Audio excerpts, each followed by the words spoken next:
We begin tonight with President Rodrigo Duterte ready to sign into law the creation of a Bangsamoro Autonomous Region. The palace's Bangsamoro Organic Law will be ratified and signed before Duterte's State of the Nation address on Monday. News 5's Faith Del Mundo has the details. The proposed Bangsamoro region is finally coming to fruition. The Bicameral Committee has approved the proposal that seeks to replace the autonomous region in Muslim Mindanao. What's formerly known as the Bangsamoro Basic Law has been renamed the Organic Law for the Bangsamoro in the autonomous region in Muslim Mindanao. Because that is what the Constitution provides. The Constitution provides that the Congress shall enact an organic law for the autonomous region of Muslim Mindanao and the Cordillera. So, yun ang sinunod namin yung Constitution. And yung basic kasi has been used in other jurisdictions para lumaki. So it becomes like a fundamental law. So we made it very clear. And if you were here earlier, nung it shall be hereinafter referred to as the Bangsamoro, pinadagdag ko, Bangsamoro Autonomous Region. Para very clear that it's an autonomous region of the Republic of the Philippines. Lawmakers erupted in cheers when they finally consolidated all provisions of the Bangsamoro Law after 6 days of intense debates that lasted deep into the night. And I have to thank our colleagues from the House of Representatives for such a wonderful job in being patient with the members of the Senate and the sectors involved here. The law for the Bangsamoro is one of the key promises of President Duterte.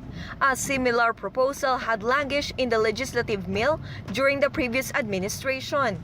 President Rodrigo Duterte has repeatedly said that a Bangsamoro law could end the decades-old conflict in the troubled South, a view that's shared by lawmakers themselves. This law will be able to, first of all, we're addressing their aspirations.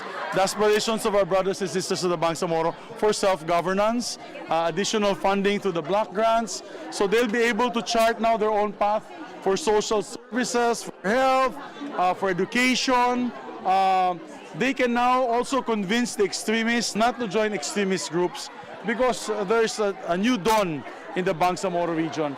And this law is what they've been waiting for, being able to govern in this autonomous region is met with the laws. Senate Majority Leader Juan Miguel Subiri also believes the Bangsamoro law will bring greater good to the country. When the guns go silent in the island of Mindanao, that will be to the advantage of every Filipino living north, south, east, and west of our country. And so this is an achievement for everyone. Congressional leaders have explained that the proposal experienced a number of hiccups due to contentious provisions. That included the proposed justice system, parliament, territory, and plebiscite. We had several problems along the way because we could not grant everything they want. Perhaps one of the most controversial provisions is the expansion of the present-day ARMM. Lawmakers have decided that some areas in Lanao del Norte and North Cotabato will decide for themselves whether or not they will join the Bangsamoro. That will be done through a referendum to be conducted in their home provinces. Sa territory nun, because they would have wanted that the 39 barangays in North Cotabato and the 6 municipalities of Lanao Norte would vote by themselves. The management of inland waters like Lanao has also been ironed out. On the issue on inland bodies of water, that was actually a sensitive issue for a few days. Actually, since last week pa natin na-table yan. But they agreed when it comes to all inland bodies of water in the Bangsamoro, sila talaga magmamanage. But when it comes to inland bodies of water that produce energy for areas outside of the Bangsamoro, it will be co-managed by the DOE together with the Bangsamoro government. Like Lake Nanao. Sharing of fees and or revenue for that particular section or for that particular sector.